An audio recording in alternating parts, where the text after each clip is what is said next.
ডিপজল এক কথায় হচ্ছে একজন সন্ত্রাসী, ভয়ঙ্কর লোক। ডিপজলের মতো খারাপ লোক, এত ভয়ঙ্কর লোক পুরো বাংলাদেশে নাই, তবে সেটা পর্দায়। বাস্তবে ডিপজল হচ্ছে একটা সুন্দর মনের মানুষ। তার সাথে আসলে না মিশলে বোঝার কোনো উপায় নাই কত বড় মনের মানুষ। আমি এই মানুষটাকে যতই কাছে গেছি, যতই দেখতে শিখেছি, ততই অনেক শিখেছি তার কাছ থেকে। দেখা মনে হচ্ছে যে তার চেহারার মধ্যে একটা বিশাল ভয়ঙ্কর কিছু, কিন্তু দিলটা নরম। এ হচ্ছে ডিপজল। আপনি নিজেও জানেন না যে আপনি আপনি আপনি হয়তো ভাবছেন ভয় পাচ্ছেন, কিন্তু আপনি তার কাছ থেকে কত বড় উপকার পাবেন। এটা ডিপজলের একটা কারিশমা। আল্লাহ হয়তো তার চেহারার মধ্যে একটা ভয়ঙ্কর কিছু দিছে, দেখলে মনে হয় যে কেমন জানি একটু, কিন্তু ভেতরটা একদম সাদা। Not only me, total film industry হোক, মার্কেটে যারা ওনাকে চিনেন, এক বাক্যে বলবেন উনি দানবীর। আমার চোখের সামনে দেখা অসংখ্য ঘটনা আছে, কিন্তু সেই ডিপজলকে নিয়ে যদি তার আপন বোনরা বলে যে 10,000 কোটি টাকা সম্পদ সে মেরে দিয়েছে, বোনদের ঠকিয়েছে, তার বিচার চায়, তা আমার কথা হলো, আপনারা এত বছর কোথায় ছিলেন? আজকে দেশের রাজনৈতিক প্রেক্ষাপট চেঞ্জ হওয়ার সাথে সাথে আপনারা এই কথাগুলো বলছেন, কথাগুলো আপনাদের নাকি পেছন থেকে কেউ আপনাদের সহযোগিতা করছে বলার জন্য? আপন মার পেটের ভাই বোনের মধ্যে ঝগড়া হয়, যেটা হচ্ছে এখন, বাপ ছেলের মধ্যে হয়, আমাদের সমাজে হচ্ছে। নট অনলি আওয়ার সোসাইটি, ওয়ার্ল্ডের যে জায়গায় যান সেটা থাকবেই। তো এই কথাগুলো যে তার বোনেরা বলছে, একটা ডিপজলের সুনাম অর্জন করা কিন্তু একদিনে নট পসিবল।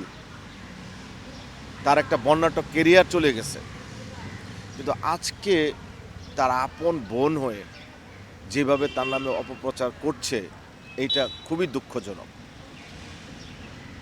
রিসেন্টলি আরেকটা জিনিস বের হয়েছে, আপনারা দেখছেন হয়তো, তার এক ভাগনা বলল যে না, আমার মায়ের অংশ ডিপজল মামা দিয়েছে, কিন্তু দিদার, ওনার নাম দিদার, যে কারো উস্কানিতে সেইগুলা বলছে।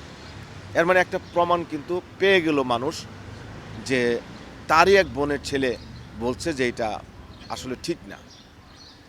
সেকেন্ড ওয়েতে আমি বলবো, আপনি যদি সম্পত্তি পান, সেটা আপনার ভাই বোন, তো আপনার তো আর দূরের কেউ না। এটা নিয়ে বসেন, আপনাদের অভিভাবক আছে, তাদের সাথে করেন। এত বছর পর এখন কেন বলতে হলো? নিশ্চয়ই কোনো কারণ থেকে যায়। তো একটা মানুষের সম্মান টেনে খেঁচড়ে নষ্ট করার অধিকার কারো নাই, এটা আমি মনে করি। আমরা যারা শিল্পী আছি, মিডিয়াতে কাজ করি, ফিল্মে কাজ করি, আমি মনে করি আমি জোরালো প্রতিবাদ করছি এটা। কেউ করুক আর না করুক, আমি প্রতিবাদ করছি। এখন উনি দেশে নেই, অসুস্থ, দেশের বাইরে ট্রিটমেন্টে গেছেন। এই পজিশনে, এই অবস্থায় এসে আপনারা কোর্টে যে মামলা করলেন, আপনাদের ওনার জমির উপরে, দোকানের উপরে সরকার সমন জারি করেছে, এটা কি ভালো করলেন? মানুষের চোখে আপনার আপন ভাইকে আপনি দোষারোপ করছেন। পর্দার ডিপজল আর বাস্তবের ডিপজল তো এক না। আরেকটা কথা উনি বলেছেন যে ওরা 3 ভাই মিলে বোনের সম্পত্তি নিয়ে গেছেন। 3 ভাই মিলে যদি নিয়ে যায়, তাহলে ওই 2 ভাইয়ের নাম কেন বললেন না? শুধু একা ডিপজলটা কেন হিট করা হলো? তাহলে কথাগুলো উদ্দেশ্য প্রণীত। ওরা একটা সময় পেয়েছে, এই জায়গায় যদি টাচ করে কিছু পাওয়া যায়, মনে করেন ধরে নিলাম যে ওনারা পায়, এটা যে ক্যামেরার সামনে এসে বললে কি এটা রিটার্ন পাওয়া যাবে? পৃথিবীর কেউ দিতে পারবে? যদি ভাইয়ের বাবার সম্পত্তি ভাই বোনকে না দেয়, ভাই দিতে হবে। তাহলে ওই 2 ভাইকে ধরেন, তা আত্মীয় স্বজনকে ধরেন, তাদের সাথে বসেন, দেন যদি সুরাহা না হয়, তখন আপনি মনে করেন থ্রো করতে পারেন। ডিপজল ভাই কিন্তু সচরাচরই মানে যে যাই বলো, কোনো গ্যাঞ্জামে যেতে চায় না, কখনোই না। কেউ একটু করলো, এই নে ও টাকার প্রয়োজন, দে বসে থাক, আমি গ্যাঞ্জামে যাইতে চাই। উনি গ্যাঞ্জাম পছন্দ করেন না, কিন্তু ওনার সাথে কেউ সাহায্য লাগতে আসলে কিন্তু উনি আবার ছুটতে পারে না। এটা বাহাদুরি আমি মনে করি। তো ডিপজল ভাই যদি খারাপই হতেন, এত বছর ওনার বর্ণাঢ্য কেরিয়ারে কোনোদিন একটা লোক টু শব্দ করলো না। তবে ডিপজল ভাইয়ের কিছু দোষও আছে, যে দোষগুলা মানুষ হইতে জানে না। আমি আমেরিকাতে, উনি ফোন দিছে, কিরে কেমন আছোস, কবে গেছস, এত সাবধানে থাকিস কিন্তু, এই এলাকায় যাবি না, এই ব্যাপার। জি ভাই, অবশ্য অবশ্য। শোন, আমার একটা প্ল্যান আছে, তুই আয়, আসলে তোকে নিয়ে বসবো না। তাহলে রিলেশনটা বুঝেন। আমি উমরা হজে গেলাম, আমি তখন জেদ্দাতে, হঠাৎ করে ফোন, কিরে তুই উমরা হজে গেছিস? আমি তো করছি, তুই আগে বলবি না, আসবি কবে? আমি বললাম ভাই আসবে, রিসেন্টলি আসবো। তোর সাথে কাঞ্চন ভাই গেছে? আমাকে হ্যাঁ। কাজ আছে, কাঞ্চন ভাইকে আমি সালাম দিস, আমি রাতে ফোন দিব। অসংখ্য লোকের খবর নেই উনি, যেটা হয়তো কেউ জানে না। এই জন্য তার দোষের কথা আমি বলবো।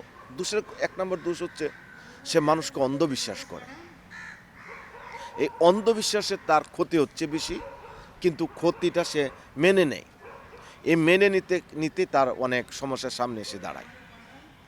আপনার ইলেকশন বলেন, আমাদের ফিল্মের পিকনিক বলেন, যে কোনো সমস্যা বলেন, কারো অসুস্থতা বলেন, উনি না বলে টাকা দিয়ে দিচ্ছে। যার কাছে দিচ্ছে সে আদৌ কি পৌঁছাচ্ছে, সেটাও কিন্তু খবর নিতে হবে। এই যে সুনামগঞ্জে হলো, তখন উনি মিনিমাম 5 থেকে 7 ট্রাক মাল কাউকে না বলে পাঠিয়ে দিল। আমাদের ফিল্ম ইন্ডাস্ট্রিতে এই যে জায়েদ খান, উনি যে ট্রাকের ট্রাক মাল দিত, তারপরে বিভিন্নভাবে যে সহযোগিতা করতো, ডিপজল ভাইয়ের টাকা। জায়েদ খান নিজেও তো বলছে, না আমি টাকা পাবো কোথায়, এটা ডিপজল ভাইয়ের টাকা, আমি যেটুকু পার্সোনাল পাই আমি দেই। বাট ডিপজল ভাইয়েরই, ডিপজলে কিন্তু বলে না এটা আমার টাকা, এটা আমি দিচ্ছি, তোরা এখানে আয়, কুরবানির মাংস নিয়ে যা, আমি গরু দিচ্ছি, কিন্তু বলে না। এইটাই তার বড় গুণ। আর দোষ হচ্ছে উনি অন্ধবিশ্বাস করে। এই অন্ধবিশ্বাস করার জন্য গত কিছু ঘটনা তার এখন কাল হয়ে দাঁড়িয়েছে। এখন যে লোকটা আমাদের চোখের সামনে 20-30 বছর যাবৎ এভাবে দিয়ে আসছে মানুষকে, যার কোনো ক্লেম নাই, এত বছর পরে যদি কথায় আসে যে উনি 10,000 কোটি টাকার সম্পদের অংশ তার বোনেরা পায়, এটা আদৌ কতটুকু গ্রহণযোগ্য আছে? আমি ডিপজল ভাইয়ের বোন হিসাবে রিকোয়েস্ট করব, ভাই বোন, আপনাদের একটা বয়স হয়েছে, আপনাদের সুখ দুঃখের কথা ভাইকে শেয়ার করেন। এক ভাই না শুনলে আরেক ভাইকে বলেন, 3 ভাইকে একসাথে করেন, করে বসেন। আপনি যদি তার জমির উপর আজকে সমরজারি করেন, কালকে আপনার আরেকটা প্রবলেম আপনার ভাই যাবে না। ভাই বোনের বন্ডিংটা নষ্ট হয়ে গেলে সমাজ থেকে আপনাকে মানুষ হয়তো এখন যে মূল্যায়ন, সেই মূল্যায়নটাও পাবেন না। আপনার বংশোদ্ধর যারা আছে তারাও মূল্যায়নটা পাবে না। এই বিচ্ছিন্নতা বিশাল একটা ফাটা ধরবে, যে ফাটলে বংশে নির্বংশ হয়ে যাবে। সো আমি মনে করি এইটা তাদের বোনের উচিত সমাজতে চলে আসা। আর ডিপজল ভাইয়ের প্রতি আমার রিকোয়েস্ট থাকবে, আপনি বলছেন যে এটা আমি আইনের মাধ্যমে এটার সমাধান করব কোর্ট থেকে। আমি রিকোয়েস্ট করবো ডিপজল ভাইকে, না, বোনদের সাথে কোনো আইনে যাওয়ার দরকার নাই। আপনি ডাক দিবেন বড় বোনকে, বড় বোন হচ্ছে মায়ের সমান, ডাক দিয়ে বসেন। ছোটো বোনকে ডাক দেন, তার ছেলে মেয়েদের ডাক দেন, ডাক দিয়ে বসেন। আপনি বসলে আপনার যারা আছে ভাই বা তাদের ছেলে মেয়ে, তাদের নিয়ে বসেন। আপনি 91ভুক্ত ফ্যামিলি বসেন। প্রথমে একটু কাটাকাটি হবে, মানবিকতা কষ্ট থাকবে। আপনি তাদেরকে বলেন তোরা কি চাস, বল আমি কি করতে পারি। মানবিমান ভুলে যান সব। আমি দেখেছি তার বাবার মৃত্যু দিবসে কী করে, আমি দেখেছি কেউ মরলে কি করে, আমি দেখেছি উনি কিভাবে মানুষের পাশে দাঁড়ায়। তো মানুষের জন্য যদি এত কিছু করতে পারে, আপন বোনের জন্য কেন করছে না? নিশ্চয় বোনের তেমন কোনো কষ্ট দিয়েছে হয়তো, বা তার মনে কোনো দাগা আছে। এই দাগাটা বোনের মন থেকে উঠে যেতে হবে, ডিপজলের মন থেকে উঠে যেতে হবে। তাতেই এই পরিবারের মধ্যে একটা সমাধান আসবে।